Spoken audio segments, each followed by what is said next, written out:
1989 Yamaha XT600. Only started it twice.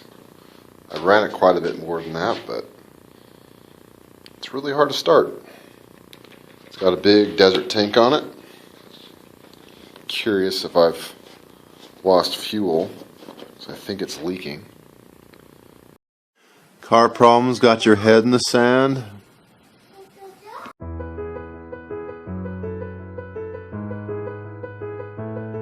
Be triumphant. You have a champion to help you. Huzzah! Welcome to the D.E. Nichols channel.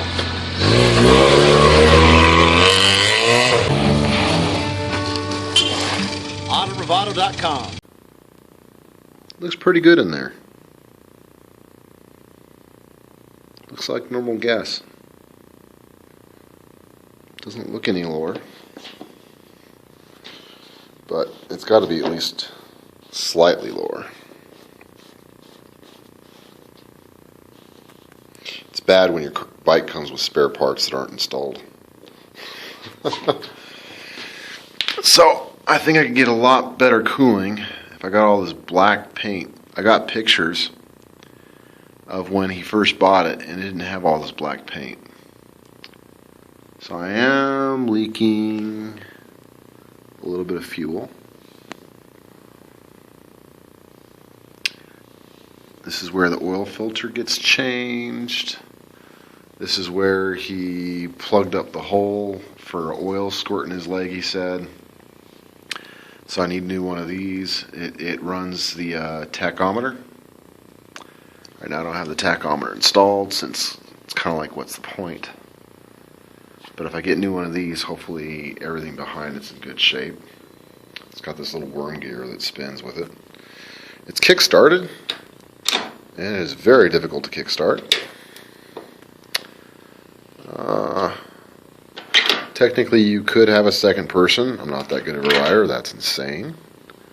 Looks like it's got a little bit of damage from somebody else running a cutter like a fool.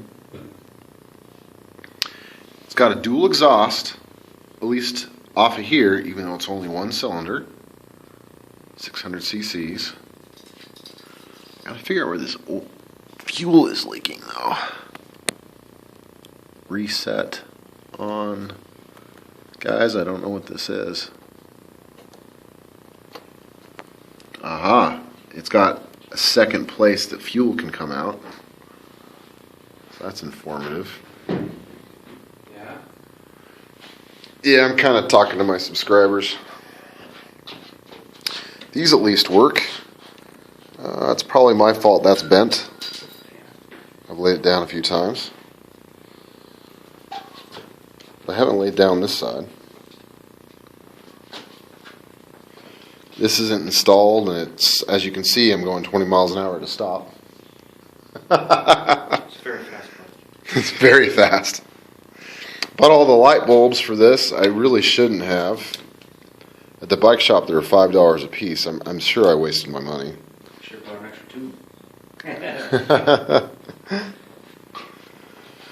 It'll cost $25 to drive there in gas to take it back, if not more.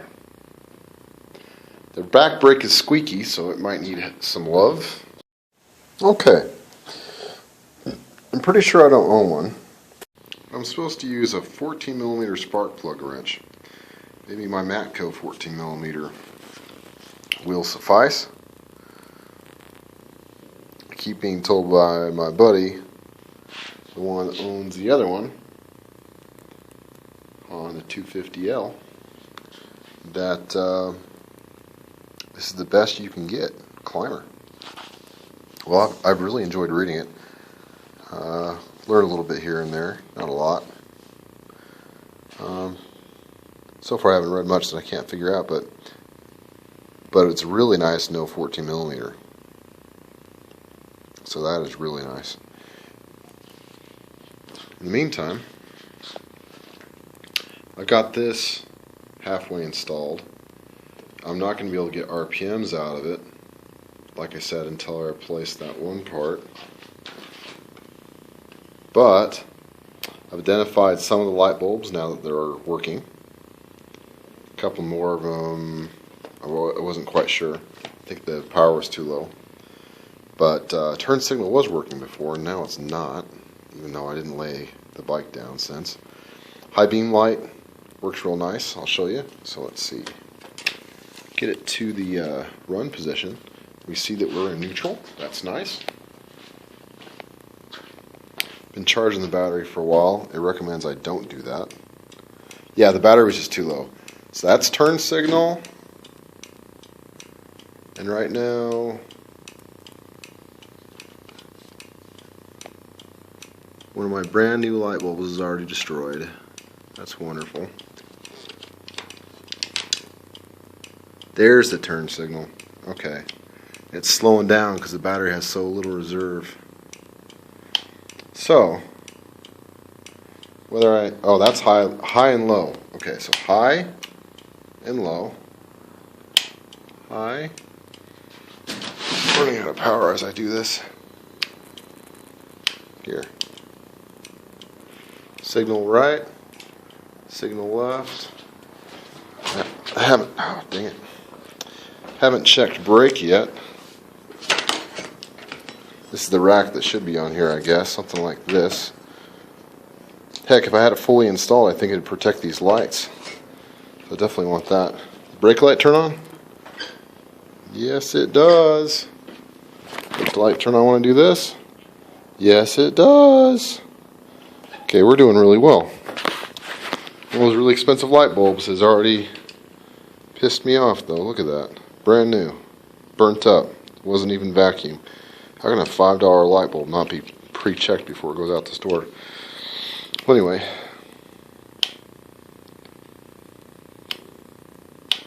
So, high beam was correct. Neutral's correct. Look. Neutral. By the way, it's one down, and up takes it into neutral when it's not moving. When it is moving, it takes it to second instead. So third, fourth, fifth. Now it's doing nothing. Bring it back down. Should be neutral. Yeah, it's real faint because the battery's dying, but it is lit for neutral. High beam check. Yep. High beam's lighting it up.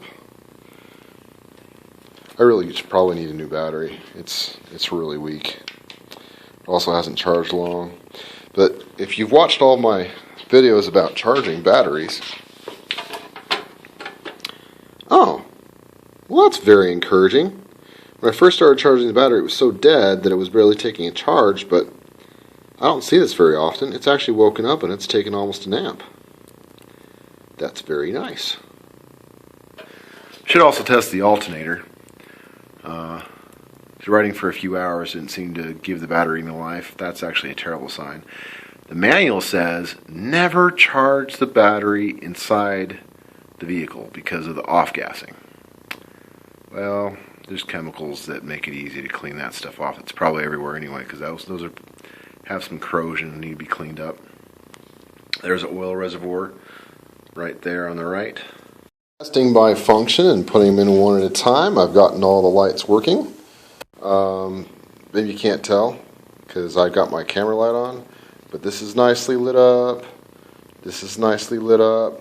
I now know if I'm in neutral. That's really, really helpful when you keep bumping it when you're struggling to start your big old 600. Look, it's even got a trip meter. I wonder if I can reset that when I fuel up, just to have another hint about how much gas I have as I get a feel for that. That's pretty cool. Turn signals work. Or excuse me, that's the high beam indicator. Turn signal lets you know if you're continuing to leave your turn signals on, being an idiot. And the fourth and fifth light are backlit display for both of these for night driving. So this is really good. This still doesn't do anything, so I still have to stall it to stop it. But making progress. One of those brand new Yamaha light bulbs, super cloudy. I must admit that was completely delightful. I actually got started on my own. Would have recorded it running a bit, but I didn't get the spark plug wire back on quite right, and it sounded terrible. But felt really good to get it started on my own for the second time. It's been started a lot more times than that, but not by me, by my buddy Joe. Burnt up immediately, $5 bulb. Crazy, right? $5 bulb. One instant of life. The old, really terrible bulb, the only one that was left from the old bike is what works. That's disappointing. Maybe I can source that cheaper on Amazon. My 80-year-old neighbor kept telling me, get something simple to work on. You'll love it. Okay, well, can't afford a 1967 Ranchero because he's got it priced above what it's valued at. To make sure it doesn't sell, of course. But in the meantime, you know, motorcycle, that was the easy way to get into it. So, got something simple and old to work on, and he's right, I'm loving it. Very little work to get to anything, and, you know, that's a better hobby for me right now. So, riding it, fixing it, might get old, maybe I'll have to get back to working on a car or something, need to. The old Frontier needs some things, but maybe find a project that gets you back to basics. I know I got plenty of work to do on this bike. It's got a cluster that needs to get put together. It's got a speedometer that reads funny. It's got all kinds of things to be introduced that's wrong with it that can be improved, and we can enjoy the journey together. Get out there and work on something. The tire went flat my second time in the dirt, so